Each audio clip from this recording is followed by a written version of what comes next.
BCom fourth सेमच्या विद्यार्थ्यांनो, बँकेच्याबद्दल आपण हे जे प्रकरण आहे तुम्हाला मी अगोदरच सांगितलं होतं की हे चांगल्या रीतीने तुम्हाला प्रकरण समजेल अशा पद्धतीने मी तुम्हाला हे समजून सांगणार. आणि म्हणूनच मला जे पहिलं उदाहरण मी तुम्हाला समजून सांगितलेलं होतं त्या उदाहरणामध्ये तुम्हाला बराचसा भाग मला वाटलं की तुम्हाला समजला नसेल असं मला वाटत आहे. आणि म्हणूनच मी आता पुन्हा ते सगळे फॉर्मॅट जो आहे तो बँकचा प्रॉफिट अँड लॉस अकाउंटचा फॉर्मॅट तो पुन्हा एकदा समजून सांगायचा प्रयत्न करतो आणि मग पुन्हा दुसरं उदाहरण समजून सांगतो. तर तुम्ही हा फॉर्मॅटमध्ये बघा की बँकेचं प्रॉफिट अँड लॉस अकाउंट बनवत असताना आपल्याला इन्कम आणि एक्सपेंडिचर्स बघायचे असतात. जसं उदाहरणात बघा, मी पहिले सांगितलं की बँकेच्या ह्या इन्कम दाखवलेलं आहे, इन्कम ऑफ बँक, की कुठल्या इन्कम असतात बँकेच्या. तर ह्या इन्कम बघा बँकेच्या 2 शेड्यूलमध्ये मांडल्या जातात. ही शेड्यूल नंबर 13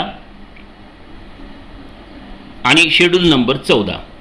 तर या 2 इन्कम शेड्यूल म्हणजे शेड्यूल नंबर 13 मध्ये काय येणार बघा, फक्त त्याने सांगितलं की इंटरेस्ट अर्न अँड डिस्काउंट, म्हणजे बँक ज्या कुठल्या इंटरेस्ट कमवते किंवा जे कुठलं डिस्काउंट कमवते ते या शेड्यूल नंबर 13 मध्ये घ्यायचं आहे.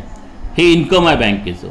आणि मग हे सगळे इंटरेस्ट बघा, interest interest interest interest interest आणि डिस्काउंट हे वरच्या नावानुसारच ज्याला इंटरेस्ट शब्द असला आणि ते उत्पन्न असेल ते इथं घ्यायचं 13 मध्ये. आणि मग हे इंटरेस्ट आणि डिस्काउंट सोडून बाकीचे जी कुठली इन्कम असेल ते ह्या शेड्यूल नंबर 14 मध्ये घ्यायच्या. अदर इन्कम ज्याला म्हणतात, हे बघा बी ज्याला अदर इन्कम केलं आणि एला आपण इंटरेस्ट केलेला आहे. ठीक आहे.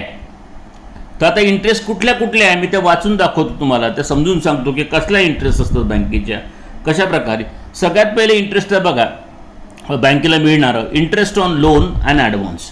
बँक जेव्हा आपल्या कस्टमरला लोन देते किंवा त्यांना ॲडव्हान्स देते, ज्याला आपण ॲडव्हान्स म्हणजेच एक प्रकारचं त्याला कर्जच म्हणतात, तर याच्यावर बँक इंटरेस्ट घेतं आणि ती बँकेची सर्वात मोठी उत्पन्नाची बाजू आहे. आणि म्हणून इंटरेस्ट ऑन लोन आणि ॲडव्हान्सेस हे बँकेचं मोठं इन्कमचं सोर्सच आहे. दुसरं आहे इंटरेस्ट ऑन कॅश क्रेडिट. आता कॅश क्रेडिट म्हणजेच जे बँकेने लोकांना जी कॅश उधारीवर दिलेली असतात, आणि कॅश उधारीवर म्हणजेच त्याला एक प्रकार ते सुद्धा लोनचाच भाग झालेला आहे. तर कर्जाचाच भाग झालेला आहे. तर कॅश क्रेडिट जे बँकेने दिलं असेल त्या कॅश क्रेडिटवर मिळणारं जे इन्कम आहे ते सुद्धा बँकेचं इन्कमचाच भाग आहे. इंटरेस्ट ऑन ओव्हरड्राफ्ट मी तुम्हाला सांगितलं सर की ओव्हरड्राफ्ट म्हणजेच काय. ओव्हरड्राफ्ट ही फॅसिलिटीज करंट अकाउंटवर मिळते कस्टमरला. आता ओव्हरड्राफ्ट म्हणजेच काय की उदाहरणार्थ की माझं एक करंट अकाउंट असेल तर या करंट अकाउंटमध्ये माझे 1 लाख रुपये आहे जमा, परंतु आज मला तुरंत 1.5 लाख रुपयाचे एका कस्टमरला माझ्या एका डेटरला द्यायचे आहे, परंतु माझ्या आता करंट अकाउंटमध्ये 1 लाखच आहे. आता मला त्याला पण द्यायचे आहे 1.5 लाख रुपये.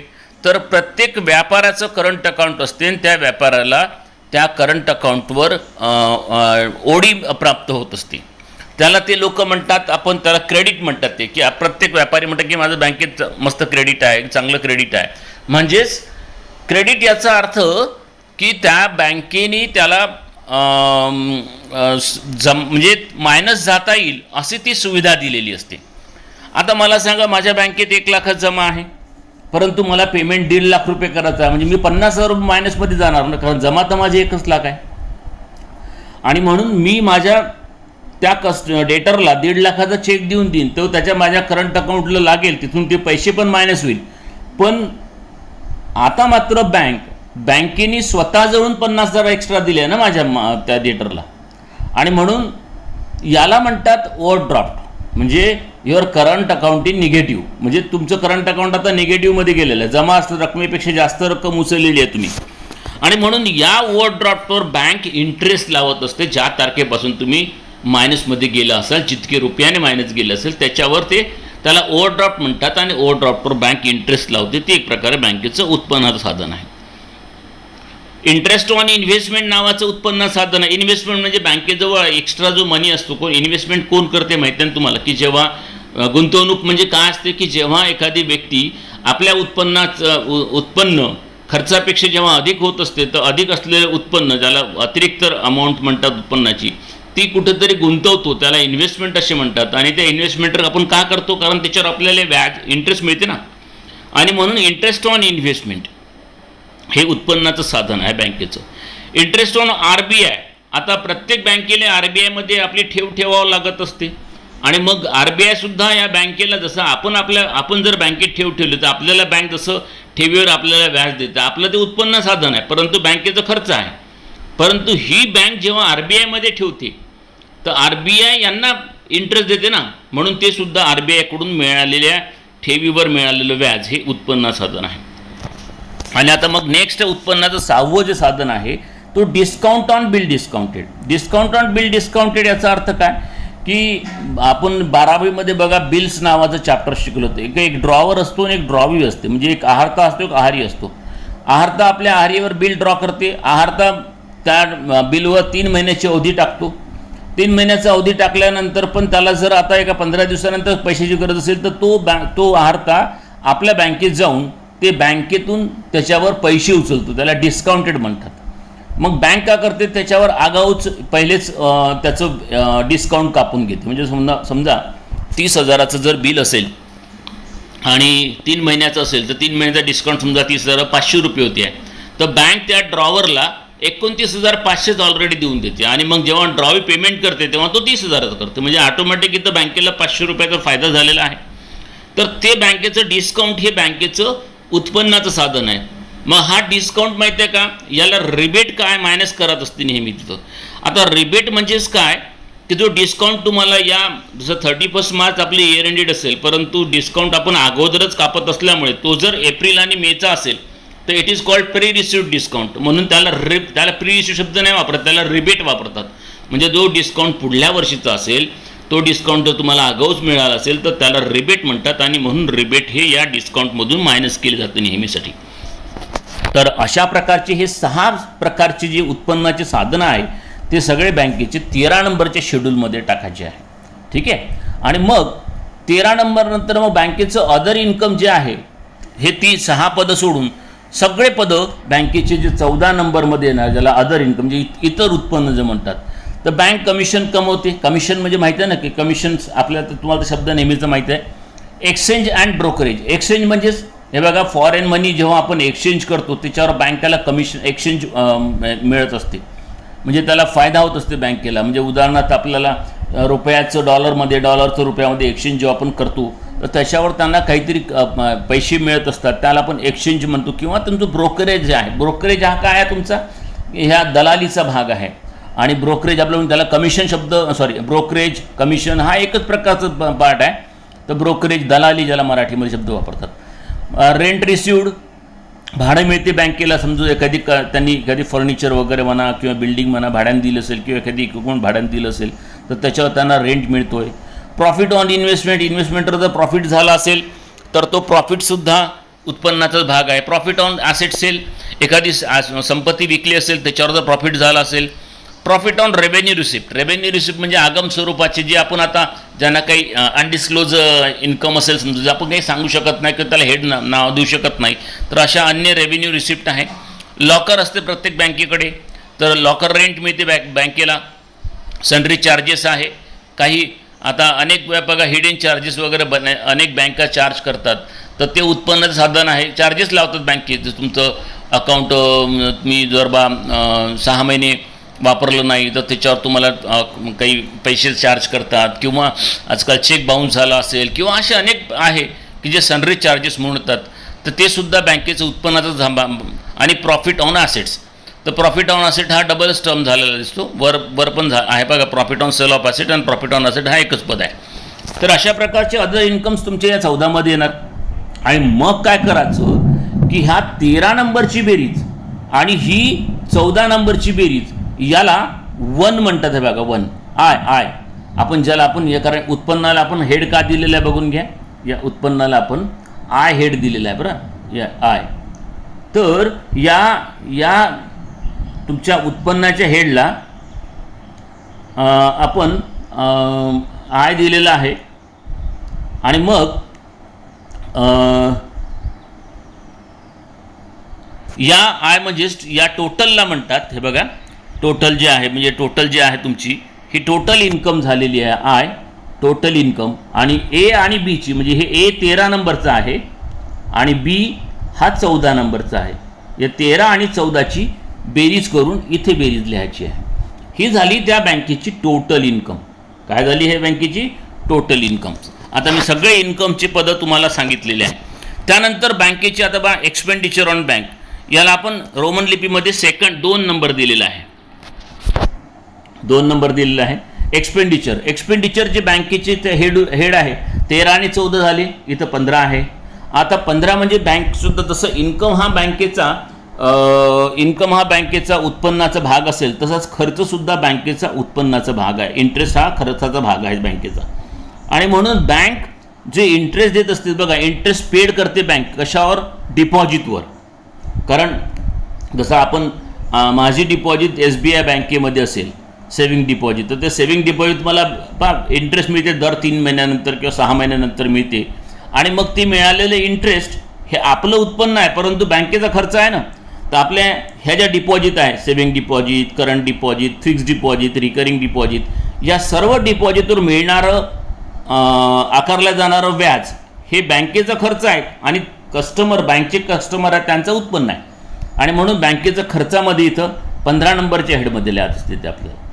मग ते इंटरेस्ट अँड बॉरोविंग म्हणजेच आपण जे इंटरेस्ट ऑन बॉरोविंग म्हणजे घेतलेल्या कर्जावर बँकेला व्याज पण द्यावं लागतं. बँकसुद्धा दुसऱ्या बँकांकडून कर्ज घेत असते. बँक कुठल्या म्हणजे इंटर बँक म्हणजेच जसं RBI बँक ऑफ इंडियाकडून घेऊ शकते किंवा bank of India RBI state bank he bank of इंडियाकडून घेऊ शकते किंवा बँक ऑफ इंडिया स्टेट बँकेकडून. त्याला इंटर बँक बॉरोविंग म्हणतात. म्हणजे अंतर्गत बँकांनी घेतलेलं एकमेकांशी कर्ज आणि RBI कडून घेतलेलं कर्ज. तर या घेतलेल्या कर्जावर त्यांना व्याज द्यावं लागेल ना, म्हणजे इंटरेस्ट ऑन बॉरोविंग म्हणतात. आणि हे तुमचं याच्यामध्ये पुन्हा हे झाल्यानंतर मग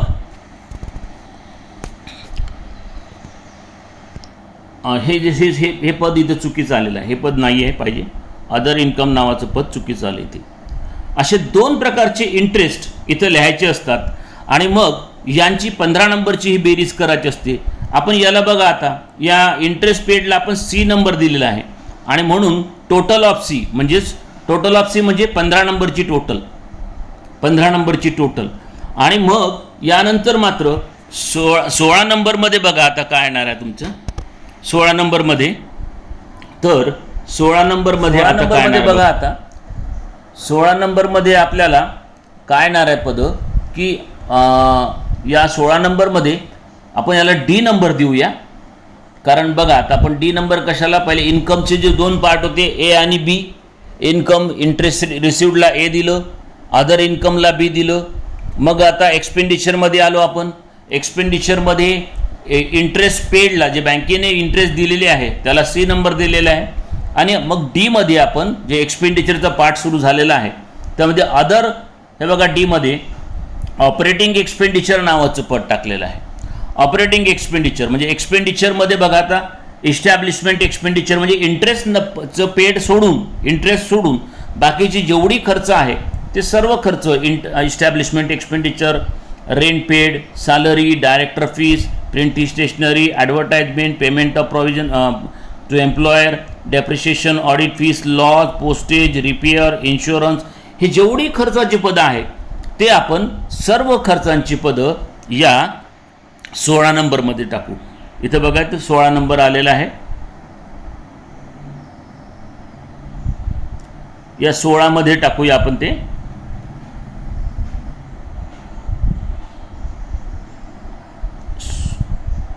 तर या 16 नंबरमध्ये आपण ते सर्व खर्चांची पदं टाकूया. आणि मग या खर्चाच्या या ऑपरेटिंग एक्सपेंडिचर आहे यांची बेरीज करू, याला D टोटल म्हणतात. मग हे D टोटल झालेली आहे. आता एक्सपेंडिचरमध्ये बघा आपले एक्सपेंडिचरमध्ये 2 होते तुमचे. एक्सपेंडिचरमध्ये पहिले आपण सांगितलेलं होतं बघा की इंटरेस्ट पेड नावाचं सी होतं. इन्कम बँकेचे मी तुम्हाला 2 सांगितलेले आहे. 2 कोणते? 13 नंबर आणि 14 नंबर हे इन्कमचे 2 शेड्यूल झालेले आहे. मग आता एक्सपेंडिचरचे शेड्यूल सुरू झालेलं आहे.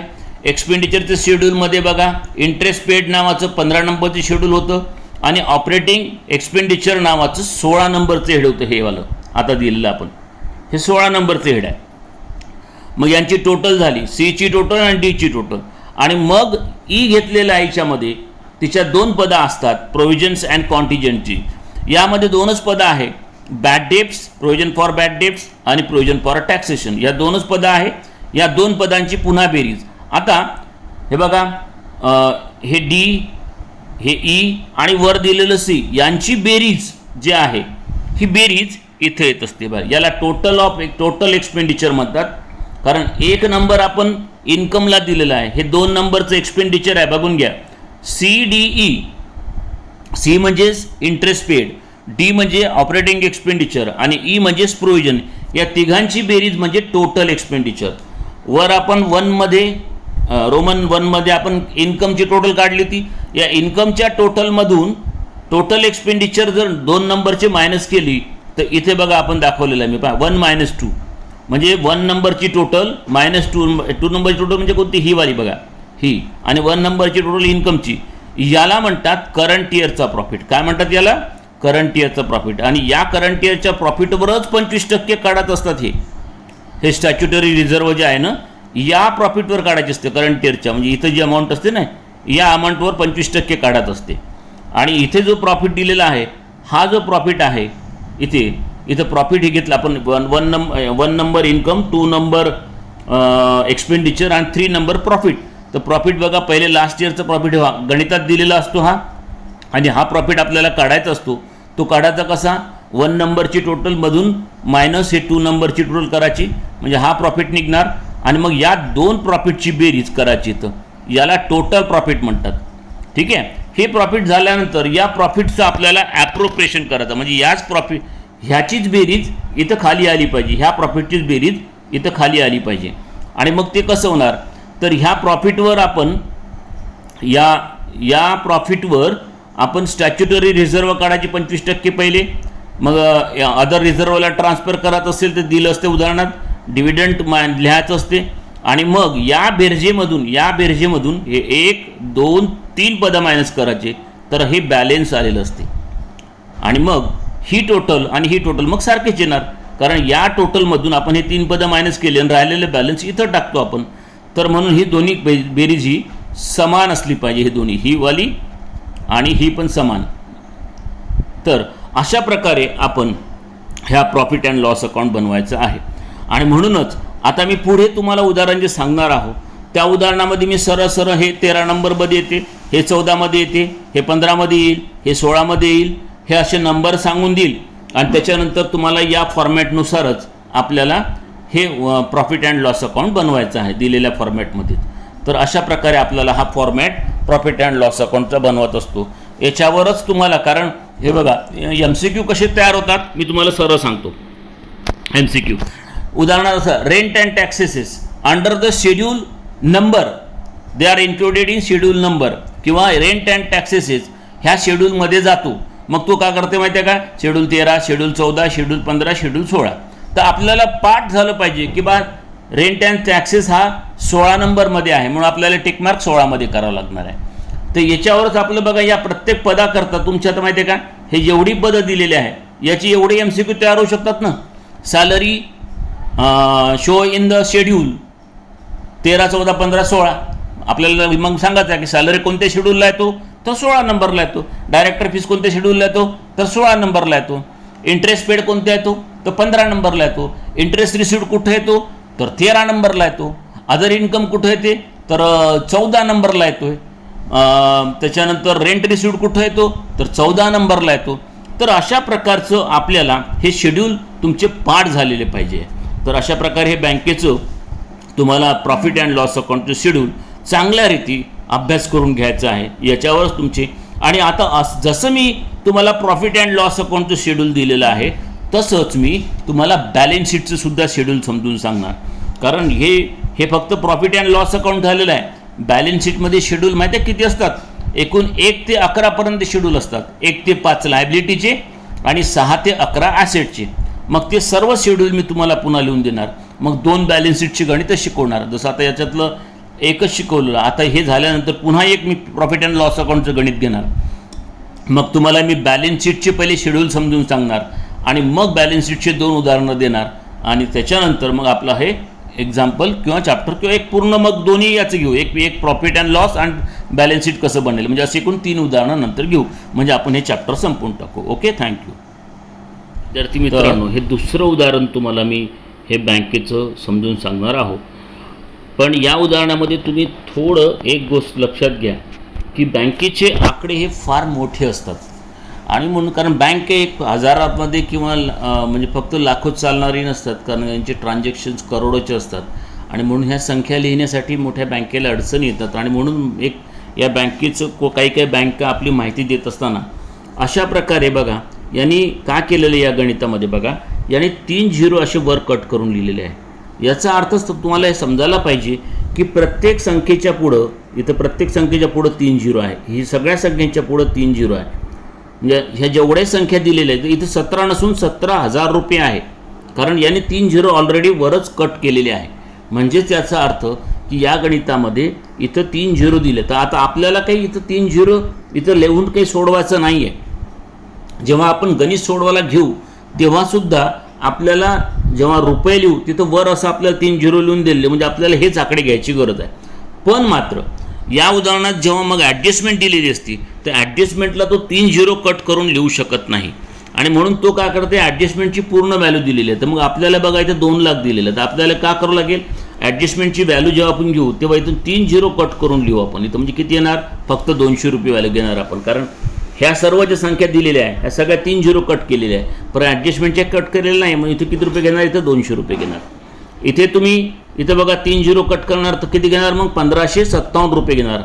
1,55,00,000 नाही घेणार आपण त्याच्यामध्ये. ठीक आहे. तिसऱ्या ट्रान्झॅक्शन्समध्ये आपण इथं बघा 2 लाख दिलेले, आपण 2 लाख घेणार नाही, कारण याच्यातले आपण 3 झिरो उडवणार आहोत आणि 3 झिरो उडवल्यानंतर मग किती रुपये घेणार, इथं 200 रुपयेच घेणार फक्त. म्हणजेच हे जेव्हा तुम्ही गणित सोडवायला घ्याल तेव्हा इथल्या ह्या ज्या दिलेल्या व्हॅल्यू आहेत त्याच घेणार, परंतु ॲडजस्टमेंटचे व्हॅल्यू मात्र 3 झिरो कट करून इथं 200 रुपये घेणार, इथं 1557 रुपये घेणार आणि इथे 200 रुपयेच घेणार. तर हे अशा प्रकारचं फक्त लक्षात ठेवता. नाही तर तुम्ही गणित सोडवताना वर ह्या व्हॅल्यू घेणार आणि ॲडजस्टमेंटच्या पूर्ण घेणार, तर म्हणजे याचा अर्थ तुमचं गणित चुकल्याशिवाय राहणार नाही. आणि म्हणून ह्यासाठी मी हे उदाहरण घेतलेलं आहे. तर या गणितामध्ये मी तुम्हाला आता नंबर लावून देतो या. तर आता मी तुम्हाला नंबर कसे लावणार आहोत, बँकेचं 2 पार्ट करणार आहोत की इन्कमचे पदं आणि एक्सपेंडिचरची पदं. तर इन्कमच्या टर्मला आपण 13 आणि 14 शेड्यूल नंबर देणार आणि एक्सपेंडिचरच्या टर्मला 15, 16 आणि प्रोव्हिजनचं पद आहे. तर 15 आणि 16 दोनच हेड आहे. इन्कमला काय 13 आणि 14 इन्कमचे जे पदं असेल तर त्यांना 13 आणि 14. तर इन्कमच्या पदात 13 नंबर कोणाला येतो, जे इंटरेस्ट आणि डिस्काउंट असेल त्यांनाच 13 येतो आणि बाकीच्यांना सगळ्यांना 14 येतो. तसंच एक्सपेंडिचरमध्ये 15 आणि 16 आहे, तर इंटरेस्ट नावाच्याला 15 आणि बाकीच्या खर्चाला 16. अशा प्रकारे आपण देणार आहोत नंबर. तर आता बघा इथं सगळ्यात पहिलं नावाचं पद आहे इंटरेस्ट ऑन लोन, म्हणजे बँकेचं उत्पन्नाचं पद आहे. इंटरेस्ट म्हणजे याला 13 नंबर येणार आणि ह्याचा इंटरेस्ट ऑन फिक्स डिपॉझिट, कारण बँकेचं काम आहे डिपॉझिट, तर हा वरचं इन्कम आहे आणि हे एक्सपेंडिचर आहे पण. तर एक्सपेंडिचरच्या इंटरेस्टला किती नंबर आहे 15 आणि इन्कमच्या इंटरेस्टला नंबर आहे 13, म्हणून याला वरच्याला 15 नंबर येणार, याला 13 नंबर येणार. ओके. त्याच्यानंतर हे जे कमिशन दिलेलं आहे, हे जे कमिशन आहे, हे कमिशन जे आहे हे उत्पन्नाचं पार्ट आहे बँकेचं, म्हणून 14 नंबर येणार. मग पेमेंट टू एम्प्लॉय, मी पेमेंट कुठली असो म्हटलं 16 नंबरमध्ये येणार, कारण एक्सपेंडिचर आहे ना पेमेंट म्हणजेच. आणि एक्सपेंडिचर इंटरेस्टचं सोडून इंटरेस्टच्या एक्सपेंडिचरला 15 नंबर येतो आणि बाकीच्या एक्सपेंडिचरला 16 नंबर येतात. त्याच्यानंतर डिस्काउंट ऑन बिल डिस्काउंटेड मी सांगितलंच होतं, हे उत्पन्नाचा पार्ट आहे. इंटरेस्ट अँड डिस्काउंट हे 13 मध्ये येतात, म्हणून याला 13 नंबर येणार, हे पद 13 मध्ये येणार. त्याच्यानंतर पुन्हा इंटरेस्ट ऑन कॅश क्रेडिट, म्हणजे बँकेनं जे कर्ज दिलं आहे त्याच्यावर इंटरेस्ट कमवलं म्हणजेच 13 नंबर येणार. आणि रेंट हा 14 मध्ये येणार. पुन्हा इंटरेस्ट ऑन ओव्हरड्राफ्ट बँकेचं उत्पन्नाचं साधन आहे, इंटरेस्टचं 13. त्याच्यानंतर मग आलं डायरेक्टर फीस. मग काय आलं बघा, तुमचं डायरेक्टर फीस, ऑडिट फीस हे सगळे काय येणार 16 मध्ये येणार. आणि मग इंटरेस्ट ऑन सेविंग डिपॉझिट, तर डिपॉझिटचे जेवढी इंटरेस्ट असेल ते खर्च एक्सपेंडिचर आहे त्यांना 15 नंबर येतात. आणि पोस्टेज 16 नंबर, प्रिंटिंग 16 नंबर. अशा प्रकारे याने नंबर टाकल्यानंतर मग आपण चालू ॲडजस्टमेंटमध्ये. तर ॲडजस्टमेंटमध्ये बघा कॉन्टिजेन्सीज म्हटलेलं आहे. कॉन्टिजेन्सीज म्हणजे संभाव्य. तर याचे 200 रुपये घेणार, कारण आपण 3 झिरो कट करणार आहोत. कॉन्टिजेन्सला आपण प्रोव्हिजनमध्ये म्हणजे याला पी लिहा, पी म्हणजेच प्रोव्हिजनचं पद. ट्रान्सफर टू रिझर्व म्हणजे ॲप्रोप्रिएशनमध्ये येणार, याला ए लिहायचं. आणि ट्रान्सफर टू सेंट्रल गव्हर्नमेंट याला ए लिहायचं. आता प्रोव्हिजनमध्ये पीचे पद येणार आणि ॲप्रोप्रिएशनमध्ये एचे पद येणार. तर अशा प्रकारे आपण या सर्व पदांना नंबर लावलेले आहे. त्याच्यानंतर आता आपण कसं गणित सोडवायचं तर तुम्हाला सांगतो बघा. तर हे बघा, आता इथं प्रॉफिट अँड लॉस अकाउंटचं आपण फॉर्मॅट केलेलं आहे, द तृप्ती बँक लिमिटेड. आता हे बघा, मी तुम्हाला इथं गणित सोडवताना इथंच वर सरळ सरळ झिरो लिहून घेतले, 3 बघून घ्या, म्हणजे आपल्याला गणित सोडवताना हे झिरो लिहिणं कंपल्सरी आहे. मग आपण ज्या ज्या पदांना 13 नंबर लिहिले होते, हे बघा इन्कमचं पार्ट आहे आपला आणि याला ए लिहिलेलं आहे. 13 नंबर इथे शेड्यूल नंबर दिलेला आहे. Interest, loan, cash credit, overdraft आणि डिस्काउंट या सर्व पदांना मी 13 नंबर टाकले होते. हे सर्व पदे 13 आली. या 13ची बेरीज ही आलेली आहे. मग अदर इन्कममध्ये एकच पद होतं कमिशन, 14 नंबरचं शेड्यूल आहे ते. हे बघा 82. इथं मग याची टोटल घेतलेली आहे. मग हा एची टोटल आणि ही बीची टोटल या दोघांमधून 1 नंबर जो आहे टोटल इन्कमचा पार्ट आहे ए प्लस बी, म्हणजे हे एकूण या बँकेचं उत्पन्न झालं 7,502 रुपये. तर या दोघांची बेरीज इथं घ्यायची आहे. म्हणजे उत्पन्न आहे बँकेचं किती 7,502 रुपये. वर 3 झिरो कट केलेले आहे, समजलं. आता दुसरा पार्ट येणार आहे की बँकेचं एक्सपेंडिचर किती आहे बघा. याला 2 नंबर दिलेला आहे. 1 नंबर इन्कमला असतो, 2 नंबर एक्सपेंडिचरला असतो. एक्सपेंडिचरमध्ये काय काय येतात तर एक्सपेंडिचरमध्ये येतात 15 नंबर, 16 नंबर आणि प्रोव्हिजन्स. काय म्हटलं मी, एक्सपेंडिचरमध्ये येतात 15 नंबर, 16 नंबर आणि ही प्रोव्हिजनची पदं. तर 15 नंबर म्हणजेच इंटरेस्ट पेड, बँकेने जो इंटरेस्ट पेड केलेला आहे. तर interest on fixed deposit, interest on saving deposit हे दोनच पदं आहे 15 नंबरचे, यांची बेरीज केली इथे. मग 16 नंबरची बघा payment to employee, director fees, rent, postage, audit fees, printing, sundry expenditure यांची सर्वांची बेरीज करून इथं लिहिली आहे. ॲक्च्युली आपण आता याला सी नंबर देणार याच्या पुढे आणि याला डी नंबर देणार आहोत मी फॉर्मॅटमध्ये सांगितल्यानुसार. मग या सी आणि हे डी आणि हे प्रोव्हिजनचं पद आहे बा, इथं प्रोव्हिजन फॉर कॉन्टिजेन्सीज पी, ज्याला आपण पी लिहिलं होतं बघा, ते सीमध्ये येणार. प्रोव्हिजनमध्ये 200 रुपये, हे 200 इथं आले.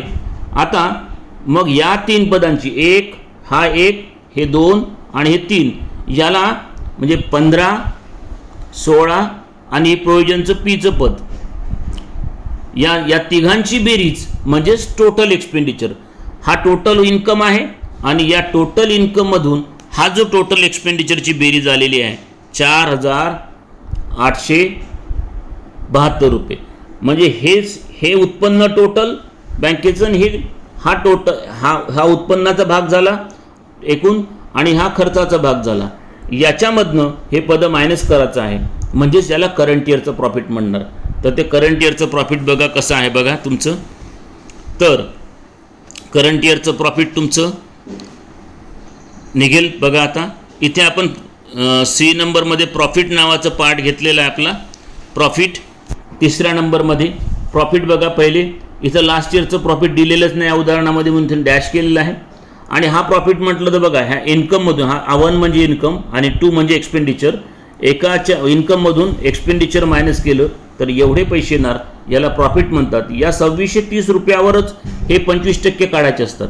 कशावर काढलेले आहे 25%? 2630वर 25% काढलेले आहे.